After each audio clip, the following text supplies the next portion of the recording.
Olá, turma! Estamos aqui hoje para mais uma aula de História. Sou a professora Marilane Moraes e estou feliz por ter você acompanhando a minha aula hoje. Vamos então dar continuidade ao assunto que vimos nas aulas anteriores. Podemos dizer que o espaço urbano tem uma área de grande quantidade populacional e é composta por habitações aglomeradas que formam as cidades. Destacamos as atividades industriais, comerciais e outros serviços. Então, turminha, aqui nós acabamos de fazer um resumo do que já vimos na aula anterior. Então, de uma forma geral, nós podemos dizer o quê? Que no espaço urbano tem uma grande presença, de habitações, e essas habitações, essas casas, esses prédios, eles são aglomerados, eles são muito próximos uns dos outros. Também podemos aqui destacar alguns serviços principais, e dentro do espaço urbano, nós destacamos as atividades industriais, também as atividades comerciais e outros serviços, Como vimos, tem serviços de segurança pública, de saúde, serviços educacionais, serviços bancários e outros. Vamos prosseguir então. Já o espaço rural é uma área com pouca quantidade populacional, na qual se destacam os assentamentos, as grandes e pequenas propriedades. Destacamos as atividades que envolvem a agricultura, pecuária e extrativismo.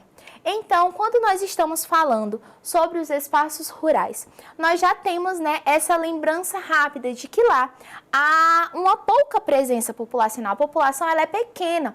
E mais, quando pensamos na população, nós já ligamos as suas moradias, não é mesmo? E essas moradias, elas são construídas de forma afastadas umas das outras e lá predomina também algumas atividades, certo? As pessoas, elas trabalham, elas estão em constante fluxo no seu ambiente, no ambiente em que vivem. E quais são as atividades que nós podemos destacar? Nós destacamos a pecuária, nós destacamos também a atividade extrativista e a agricultura, não é mesmo? E todos esses serviços que são prestados no campo, será que eles são de grande valor para nós que moramos aqui no espaço urbano? Sim, é claro que sim. Lembra que eu falava para vocês em aulas anteriores que há uma correlação entre a cidade e entre o campo? Então, hoje nós vamos ver um pouquinho mais sobre isso no decorrer da nossa aula. Concluímos que a vida no campo é mais sossegada, não tem tanto barulho nem poluição.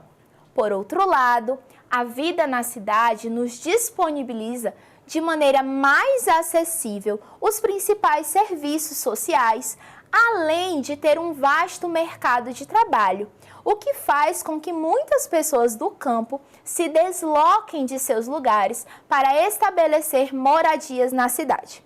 Olha só, turminha, então aqui nós estamos fazendo um resumo de tudo que aprendemos. E nós podemos concluir tudo isso que lemos, então vamos relembrar? Nós concluímos então o quê? Nós concluímos que a vida no campo, ela é caracterizada por uma vida mais sossegada. Então a vida no campo, ela tem menos correria, ela tem menos zoada, menos violência, também tem menos o quê? Poluição, não é mesmo? E mais, nós conseguimos também perceber que muitas pessoas se deslocam do campo para a cidade. Mas por que elas fazem esse deslocamento? Por que elas decidem sair do local onde elas habitam? Elas vêm para a cidade em busca de algumas das características que nós já estudamos. Que características são essas? Primeiro, a vasta oferta de emprego, então o mercado de trabalho ele dá maiores possibilidades, Há mais atividades que são ofertadas na cidade do que as que são ofertadas no campo. Outra coisa também, eles vêm em busca dessa acessibilidade que nós que já moramos na cidade temos. Há serviços prestados na zona rural, no campo? Sim, existem, mas na cidade essa acessibilidade é maior. Não é verdade? E os serviços eles são mais amplos. Então, isso faz com que muitas pessoas venham, façam esse deslocamento, certo? Vamos prosseguir então. Eu quero que vocês observem algumas atividades desenvolvidas. E essas atividades, turma, elas estarão envolvendo o campo e a cidade. Tudo bem? Eu vou mostrar para vocês algumas imagens. E essas imagens, elas vão estar se relacionando, certo? Vai envolver nessas imagens tanto o campo como a cidade. E nós vamos verificar que envolvimento é esse, qual o papel de cada um, certo? Nessas imagens, tudo bem? Então, quero que vocês prestem atenção, olhem com bastante atenção as imagens e tentem interpretar e pensar junto comigo também. A primeira imagem, eu pensei em algo que é muito comum e conhecido, acredito eu, por todos, que foi a macaxeira, a mandioca, como também pode ser chamada. Então, vamos lá. Olha só, nós temos aqui a primeira imagem, né, da mandioca, da macaxeira.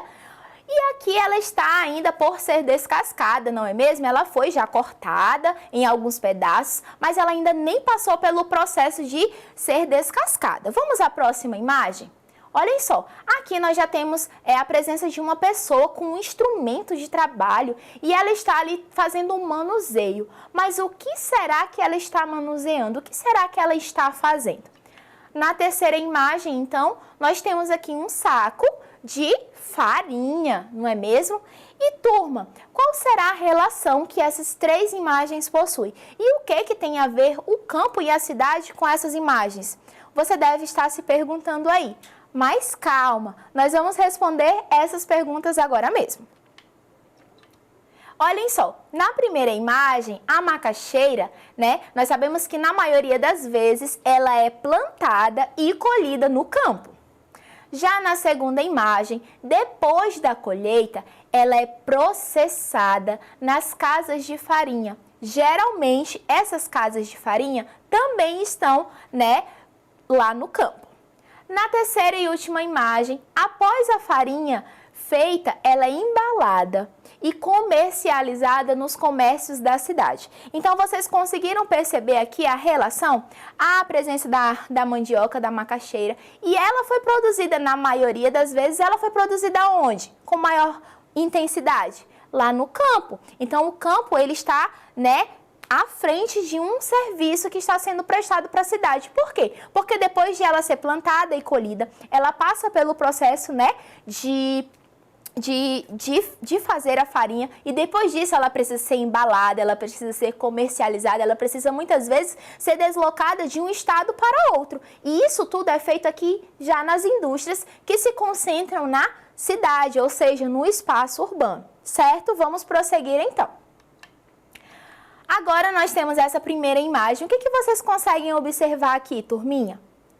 Muito bem, vocês conseguem observar aqui, né, a presença de alguns vegetais, de algumas hortaliças, não é mesmo? Vamos à segunda imagem, então. Muito bem, conseguimos também ver alguns vegetais, hortaliças, algumas frutas, mas essas imagens, elas são diferentes ou elas são iguais? Bom, nós conseguimos facilmente identificar que são diferentes. Na primeira imagem, nós conseguimos visualizar ali o solo, né? A terra ali que está sendo arada, que está sendo cultivada. Já na segunda imagem, todas as frutas, os legumes e outros já foram lavados, já estão devidamente expostos. Então, qual a relação que elas possuem? Na primeira, frutas, verduras e hortaliças são plantadas, cultivadas e colhidas no campo. Já na segunda imagem, após o plantio, são vendidas nos comércios da cidade. Vamos para a próxima. Olha só, temos nessa primeira imagem aqui algumas árvores que foram derrubadas. Vocês conseguem identificar? Muito bem, então elas estão sendo levadas ali, né, em cima de um caminhão. Vamos ver a próxima imagem.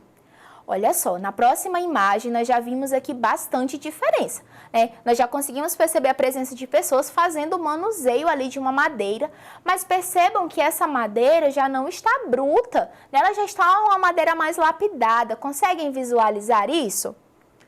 E a última imagem, olha só, nós temos ali vários móveis, né? E qual será a relação que essas imagens têm com o campo e com a cidade? Você já conseguiu identificar? Vamos verificar se a sua resposta está correta. Então, na primeira imagem, nós temos a exploração de madeiras, que é realizada no campo. Na segunda imagem, nós temos a madeira sendo beneficiada nas indústrias da cidade. E na terceira imagem, nós temos móveis de madeira sendo comercializado nas cidades também. Vocês conseguiram perceber, turma, aqui essa inter-relação, certo? O campo ele vai fornecer diversos produtos para que, com a tecnologia, com os avanços tecnológicos e demais serviços que são encontrados na cidade, possam ser feitos outros instrumentos. Então, o campo, ele entrega para a cidade a mão de obra de vários produtos que nós consumimos, não é mesmo? Podemos perceber que o campo produz grande parte da nossa alimentação e produtos que servem como matéria-prima para as indústrias instaladas nas cidades. Por sua vez, as cidades fornecem para o campo os produtos fabricados em suas indústrias, como confecção, móveis e etc. Então, turminha, é exatamente o resumo do que eu acabava de falar para vocês. A inter-relação que nós temos. Então, o campo ele vai fornecer para as cidades, para os grandes centros urbanos, a matéria-prima para a fabricação de diversos produtos. E, por sua vez, a cidade também vai fornecer ao campo muitos materiais, muitos serviços e produtos que eles não têm lá. Então, algumas confecções, né, nós não conseguimos visualizar a presença marcante, por exemplo, de lojas de vestimentas, de sapatos, né, na zona do campo. Então, as pessoas vêm até a cidade, fazem as suas compras, muitas vezes vêm também em busca de alguns alimentos mais processados e outros que não é encontrado na zona rural. E essa troca de serviços, ela acontece diariamente, tá certo? Então, nós estamos em constante relação. E, turminha, nossa aula chegou ao fim. Eu estou muito feliz porque você ficou ligadinho na aula de hoje até agora. Não se esqueça, acesse a nossa plataforma Eduque para continuar estudando. Eu te aguardo no nosso próximo encontro. Tchau, tchau e até mais!